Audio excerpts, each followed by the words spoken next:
Good Tuesday evening and welcome to the Ncwlife Evening News. I'm Grant Olson.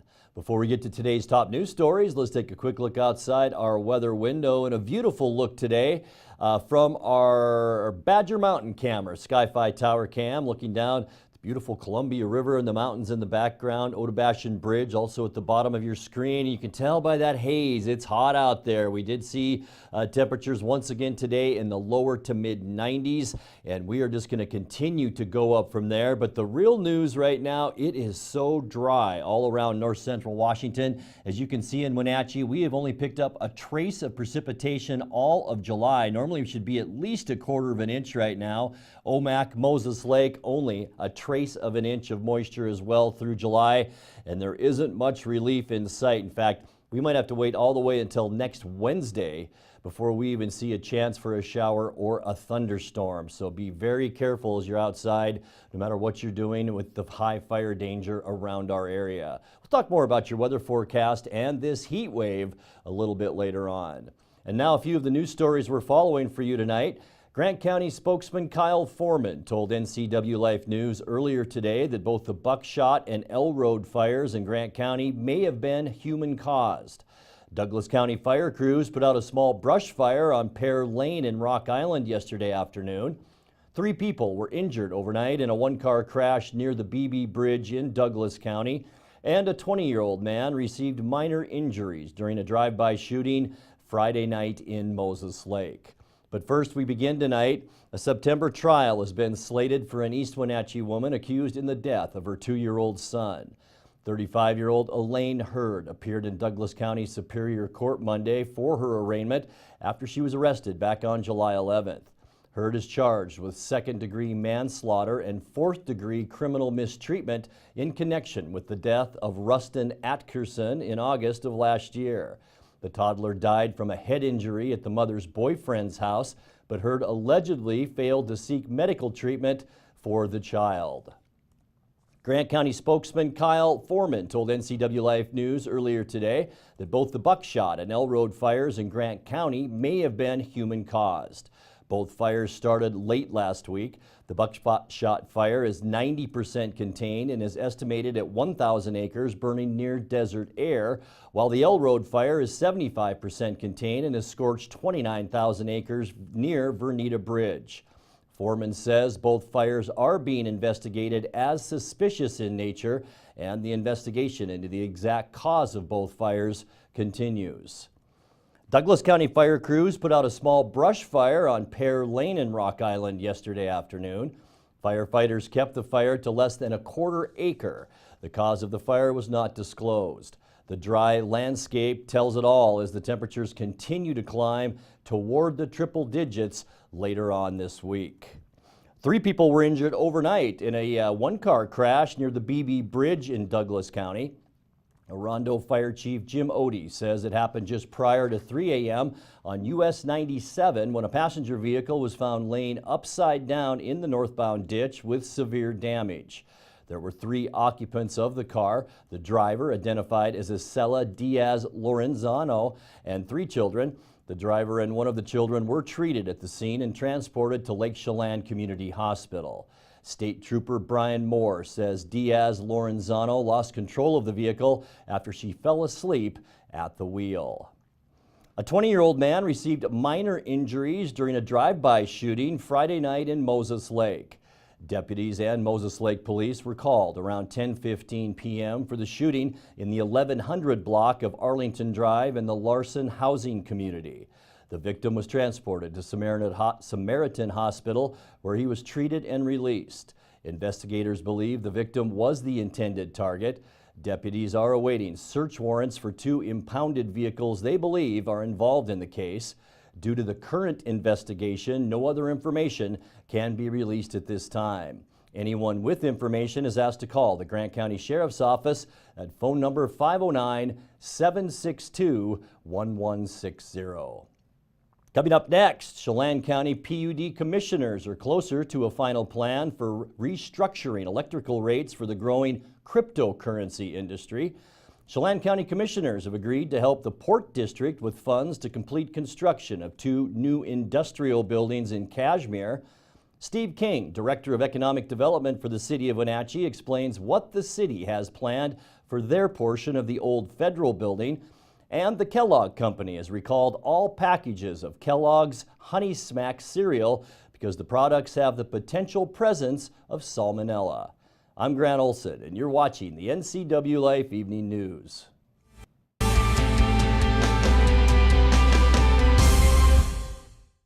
You don't want to see this happen. It's the oil light on your car.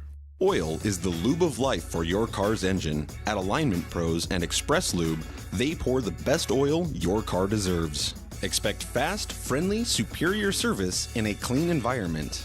They'll change your oil and perform a 21-point inspection while you enjoy the comfort of their amazing waiting room. Keep your car in top shape at Alignment Pros and Express Lube in East Wenatchee. At Local Myth Pizza, we believe in real food, freshly prepared with only premium ingredients. Our cheeses are imported from Italy. Our sauces, dressings, and even our sausages are made in-house fresh daily. Featuring Northwest craft beers and 30 Chelan Valley wines and ciders. Family fun and amazing food. Eat local, drink local, and be local at Local Myth Pizza. Come see why Sunset Magazine says you can't beat Local Myth Pizza.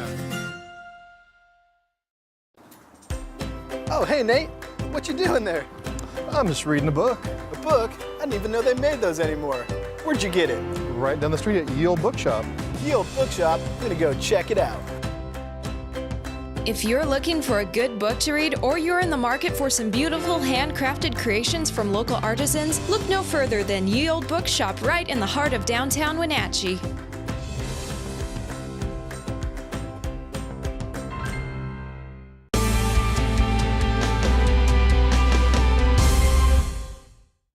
Welcome back. In another news, Chelan County PUD commissioners are closer to a final plan for restructuring electrical rates for the growing cryptocurrency industry. The discussion at yesterday's board meeting focused on electrical transmission and distribution challenges related to requests for more power to serve large energy loads and how they would be factored into a new rate class for Bitcoin mining operations. General Manager Steve Wright said the volatility of the Bitcoin market requires a cautious approach. Looking at cryptocurrency and thinking of it generally as being essentially lemons, that they create a lot of problems on our systems. But we've been trying to also think about how do you turn lemons into lemonade. So how do we turn this into something that can create value for our existing customer owners and at the same time potentially create an economic development opportunity and maybe bring some things here that bring value to this. So a lot of our thinking regarding the pricing in particular has been along the lines of, so what's the right price that actually accomplishes that goal? What you'll be seeing today is our best sense of a rate that it would be positive to neutral for existing customer owners. Under the proposed cryptocurrency rate, customers would pay the cost of power purchased from the wholesale market. Cryptocurrency customers also would pay upfront charges to cover the cost of potential infrastructure investment. Lindsay Mones, Customer Utilities Business Manager, said there is transmission and distribution capability in parts of Chelan County, particularly in Malaga, Wenatchee, and the Old Station areas, but that in no case currently is there availability of more than 4 megawatts of power capacity at any of the existing substations. Commissioner Steve McKenna commented after the presentation, saying it makes sense to develop a new rate using standard methodology where rates follow costs. I know we're not making a decision here today, but I really like the direction this is going. It answers many of my questions and concerns, and the people that I talk to, people are all over the place, but I think this is balanced, it's rational, it's moving forward. And I just appreciate staff's work on that. Commissioners have set an August 6th date for a final public hearing on the new proposed high-density load rates. You can find more information online at the Chelan County PUD website. Chelan County Commissioners have agreed to help the Port District with funds to complete construction of 2 new industrial buildings in Cashmere. The port had requested a 9% share of the funds the county receives from the state for economically distressed counties. Commissioner Kevin Overbay explains. And they're looking to put up 2 buildings there. They have some letters of interest with regards to moving up some businesses into those locations. And so they actually were running about $500,000 shy of what they needed to do that, and came and made the ask to the Board of County Commissioners for that funding to come out of the Distressed Counties funding. And when we looked at the proposals, trying to understand the economic development benefits that would come from those 2 structures, then in fact we went ahead and agreed to go ahead and do that and provide that funding. Commissioner Keith Gaynor says the mill site property has great economic development potential for the city of Cashmere and the county as a whole. Primarily, I think what's important about this is getting that property productive again. And there's been a lot of work that's gone into the cleaning up the property, getting it saleable and usable. So once they get these 2 buildings up, there will be an opportunity for businesses to get established and then eventually expand. The 32.5-acre Cashmere mill property was used primarily for lumber milling from the 1940s until late 1970s. Various commercial and light industrial businesses occupied the property in the 1980s and 1990s. When Local Telecommunications purchased the federal building in Wenatchee for $3.9 million last year, one of the bidders they competed against was the city of Wenatchee. Though they dropped out early in the bidding process, the city never lost interest in the 104,000 square foot building, and earlier this year reached an agreement with Local-Tel to purchase much of the space inside for a new city hall. Steve King, Director of Economic Development for the city, explained to NCWLife what the city has planned for the building. The city is pretty excited because we have a great big open space that used to be the mail sorting room, and we're able to basically use that space and come up with a pretty innovative design to turn it into City Hall. The biggest efforts we need to do is get natural light in the building because the old postal mail sorting room is dark. It's all walled in. We want to have a very open and welcoming front lobby. So when people walk in, we want to feel inviting, like this is a friendly place to be, a place that you're proud of as being in the city of Wenatchee. As you enter the new City Hall, the preliminary concept that our architects have come up with is that you would enter right into the elevator lobby, and there would likely be a large set of double doors there that you would open in to our permit and front desk area. And so, again, very inviting to the public to come in, immediately have the access to City Hall services. Also, the lobby is well structured to allow for a separate entrance into council chambers. So those areas have to be separated because night meetings, the front desk isn't open. You would then have very easy access into the council chambers. As we look at building a new city hall, one of the primary objectives is we're going to make a substantial public investment here. And labor is a tight issue right now, and it will be for the foreseeable future.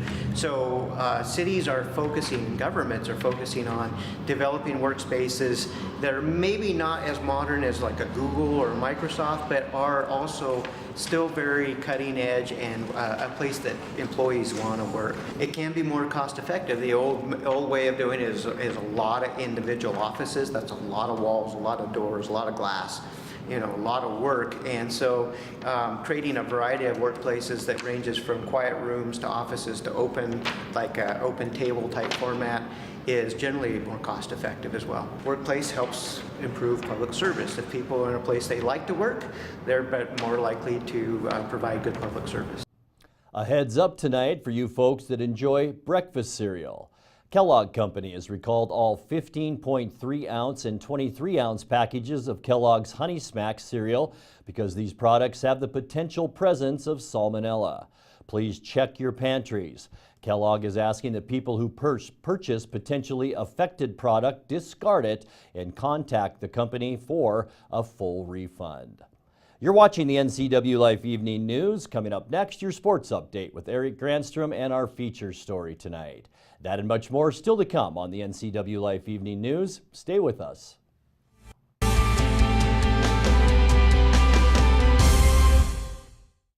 Eastern Washington. It's a great place to call home and a great time to own a home. It's the ideal place to lay down roots for your family and your future. Gisa Credit Union thinks Eastern Washington is a great place to own a home, too. That's why we offer all kinds of home loans with personal attention every step of the way. We're your home. For home loans, we're Gisa Credit Union. Todd's a great boss. Sometimes he can be a little intense. Adam, how about a lunchtime run? I'd love to, Todd, but I gotta... Oh, Mr. Jones, you made it! I'm glad you can make it. You're really gonna love our lifetime warranty on all new Hondas. Let's walk and talk. Oh, the running thing? It gets them hustling. I consider myself a great motivator. So Pam, how's your mom doing? She's okay. She's struggling. She'd like to stay in her house, and it's getting harder for her to do the daily chores. What kinds of problems is she having? Just basic house cleaning, taking care of her house, yard work, taking care of her medicine. Mm-hmm. It does sound exhausting. It is very exhausting, and I always worry about her. Aging in Adult Care can assist you or your loved one to remain comfortably and safely in their own home. Contact them today to start the conversation. And now it's a sports update on the Ncwlife channel. And a good Tuesday to you. The Wenatchee Apple Sox overcame 4 fielding errors with a season-high 7 extra base hits and down the Yakima Valley Pippins 8-3 last night in West Coast League play. Connor McCord was 2 for 6 with a home run and 2 RBIs, while Joey Magro was 3 for 5 with a run and an RBI. Nick Siemens also helped the cause for the Sox with a home run, as Wenatchee improved to 5-8 on the second half of the season, 16-23 overall. On the mound, Alec Gomez earned his first victory of the season, allowing 3 runs on 5 hits. He struck out 4. Wenatchee returns home tonight for the first of 3 against the Cowlicks Black Bears. 7:05 game time at Paul Thomas Senior Field. Well, let's head to the Les Schwab scoreboard for the rest of the West Coast League last night. Brady Hyde's grand slam home run highlighted a 5-run 6th inning as Port Angeles hung on to beat Victoria 9-7. Hyde drove in 5 of the lefties' 9 runs on the night. Jordan Hovey was 2 for 3, scored 3 times and drove in 2 runs to lead Walla Walla to an 11-3 win over Cowlitz. The Black Bears come into Wenatchee having lost 2 of 3 against the Sweets. Matt McClain stepped up in the bottom of the 9th inning with 2 outs. The bases were loaded and his Bellingham Bells trailed Bend by a score of 4-3. It's just what you always want as a kid, that scenario. He hit a 1-0 pitch over the wall off Elks reliever Cohen Wynn and was mobbed at home plate as Bellingham walked off in front of a very happy crowd at Joe Martin Field. It was the Bells' 27th win of the season. Austin Feist's RBI single in the top of the 9th was a difference for Corvallis as the Knights topped Portland 6-5. Chandler Anderson also went 4 for 4 on the night for Corvallis, scoring twice and driving in 2 runs, and was just a triple shy of the cycle. On the West Coast League schedule for tonight, Kelowna is at Corvallis at 6:30, Victoria hosting Walla Walla, Port Angeles is at Bellingham, and Bend hosting Portland. That's all at 6:35. The Apple Sox, as we mentioned, hosting Cowlitz tonight at 7:05. Well, the Mariners head into the Interleague schedule again as San Francisco comes calling at Safeco Field tonight. Giants 51-50 on the season and trail the Dodgers in the National League West by 5.5 games. Seattle is 60-40, continuing to trail Houston by 5 games in the AL West. Tonight's game features Andrew Suarez on the mound for San Fran, who's 3-6 with a 3.94 ERA. James Paxton is back on the mound for Seattle with an 8-4 record, a 3.7 ERA. First pitch tonight at 7:10. Well, there was some action in the American League West last night as we head back to the Les Schwab scoreboard. Jonathan Lucroy hit a second-inning grand slam to start a landslide 15-3 win over the Rangers. Stephen Piscotty, Matt Chapman, and Chris Davis also homer for the A's, who are 12-5 so far for the month of July. Jose Abreu was 2 for 4 with 2 runs and 2 ribbies to lead Chicago past the LA Angels last night by a final of 5-3. Well, the Seahawks begin training camp officially tomorrow at the VMAC in Renton. There have been plenty of changes in the offseason, including the departure of Richard Sherman, Michael Bennett, and Jimmy Graham, as well as the retirement of Cam Chancellor, Cliff Averill. There was also the demotion of Darrell Bevell as offensive coordinator, the firing of Tom Cable as offensive line coach and co-head coach, and the hiring of Brian Schottenheimer and Mike Solari. Pete Carroll has said one of the big reasons to bring Schottenheimer in as offensive coordinator is to challenge Russell Wilson. Carroll says despite Wilson's accomplishments in the first 6 years of his NFL career, he thinks Schottenheimer can challenge him to be even better. Also, for the first time since 2014, the Seahawks have a chance to return most of their starters on offensive line, including tackles Dwayne Brown and Jermaine Ifedi, guard Ethan Posick, and center Justin Britt. And from the looks of it, in the offseason workouts, the other guard could be former first-round draft pick DJ Fluker, who the Seahawks signed in free agency. There's also expected to be quite a battle at the running back position, wide receiver, tight end, and on the defensive line. We'll be watching training camp very closely, beginning with the first workout tomorrow morning at 10 o'clock. That's sports news. I'm Eric Grantrom on the NCW Life channel. Grant, back to you. Thank you, Eric. In tonight's feature story, the Wenatchee Valley Humane Society is hosting both a low-cost rabies clinic and a benefit concert next week. NCW Life's Megan McPherson has more. Hey guys, Megan here with the NCW Life channel. We are here with Renee Parkins, the Development Officer of the Wenatchee Valley Humane Society. Renee, what's going on here next week? We have quite a few things coming up in the next week, Megan. Our first event is August 1st. We have a low-cost rabies vaccination clinic, which is open to people who are income qualified. It'll be located at the shelter from 3 to 5 on August 1st in our education room. Then August 2nd, we have some wonderful supporters who are throwing a benefit concert on our behalf. That's going to be at the Sunshine Ranch on August 2nd. Doors open at 4:30. Show starts at 5:30 till 10 o'clock. There'll be music, food, raffles, just a lot of fun. And who's going to be playing? They have the Kevin Jones Band coming, and then local artist Eden Moody, which is always exciting to hear her as well, and another local artist named Elaine Eagle. So that'll be great. Tickets are $15 for 15 and younger, and $35 for adults, and it's a great price. It includes dinner and three artists. So it's a wonderful way to spend a Thursday night and get to enjoy the dog days of summer. If people are looking for tickets, they can find them on our website, WenatcheeHumane.org. Well, thank you, Renee. Sounds like a lot of fun. It should be, yeah. Megan McPherson, NCW Live News. Thank you, Megan. We'll be back with the recap of some of our top stories and your complete local weather forecast right after this.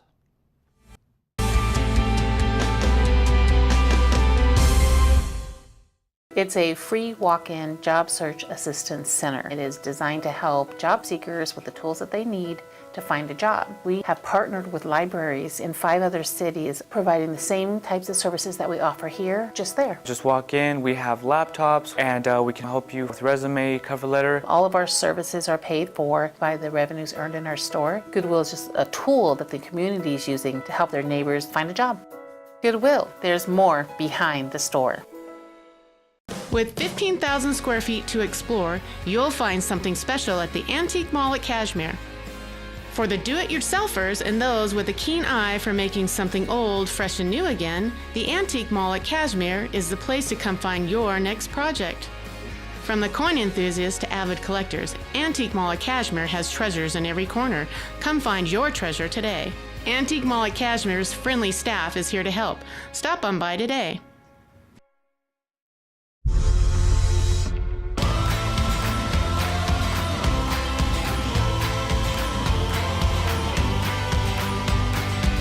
The all-new Yamaha Wolverine X4 offers 4 times the proven off-road capability, 4 times the comfort, and 4 times the confidence to deliver 4 times the excitement on your next outdoor adventure.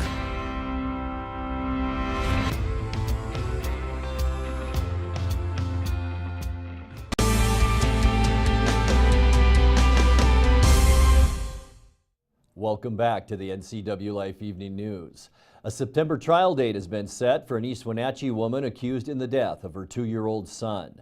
35-year-old Elaine Hurd appeared in Douglas County Superior Court Monday for her arraignment after she was arrested on July 11th. Hurd is charged with 2nd-degree manslaughter and 4th-degree criminal mistreatment in connection with the death of Rustin Atkerson in August of last year.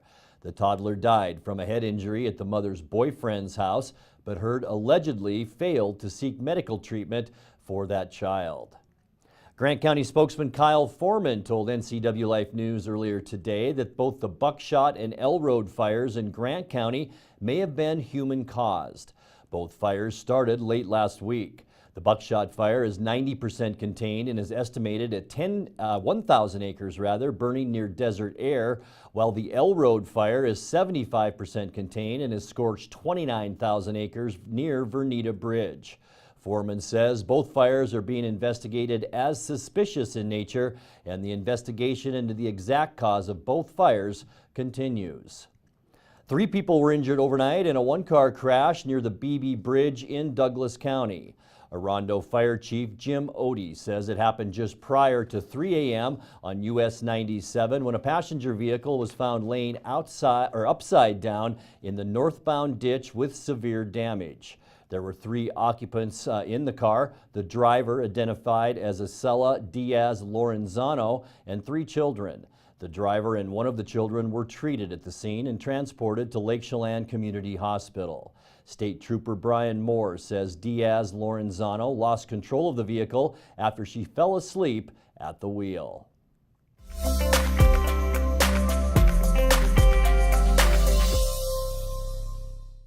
Time now for a check of your North Central Washington weather forecast, and don't have to tell you, it's a hot one out there. We hit 93 degrees yesterday, which is really the official start of this heat wave, which we expect to last through the weekend and probably into early next week. Let's take a look outside our weather window, and it doesn't look hot, does it? I guess maybe it does. It's just hot out there as we take a look from our Badger Mountain Sky-Fi Tower cam down at the Otobashan Bridge and the beautiful mountains in the background. Hardly a cloud in the sky today. The good news for us, no red flag warnings because our winds have remained so light, even though we are seeing these scorching hot temperatures and low relative humidities. And as we take a look at our surface loop, not much is going to change as we head through the week and into our upcoming weekend. Keep in mind, once again, the darker oranges and reds are the very hot temperatures, and we will continue to see that once again on Wednesday with temperatures probably inching up another 4 or 5 degrees tomorrow. And then we're going to stay pretty consistently in the mid to upper 90s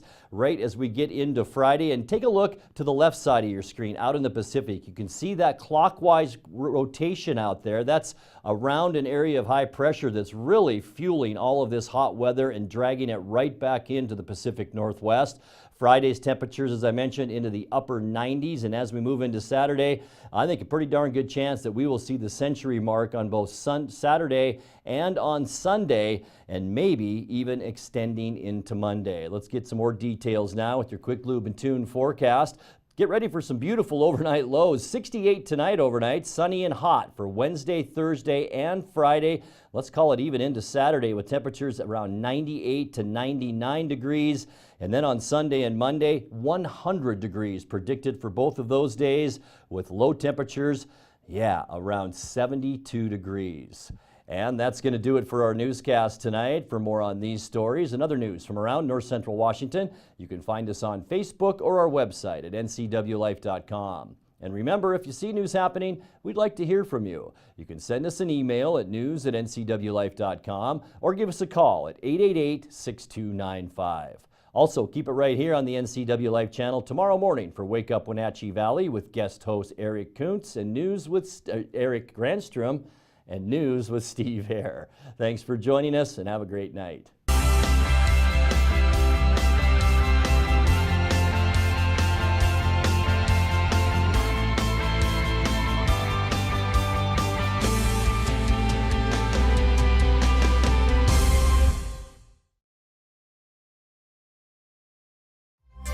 This is TV. This is TV Set Free.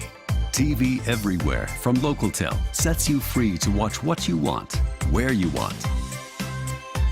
Catch your favorite networks, including live TV, ready to watch on any web-connected device for no extra charge. That's TV Set Free. Enjoy the extra value Localtel delivers with TV everywhere. Visit localtel.net and sign up today. Lake Chelan Mailboxes is a small place with a lot to offer. Job one is shipping and receiving from A to Z. They pack it, they label it, they ship it. But did you know we also offer notary service, online computer access, legal forms, copies, greeting cards, and of course, mailboxes. Chelan Mailboxes, everything you need in one small package. I'm Jim Corcoran. And I'm Ken Osborne. And you're watching the NCW Life channel.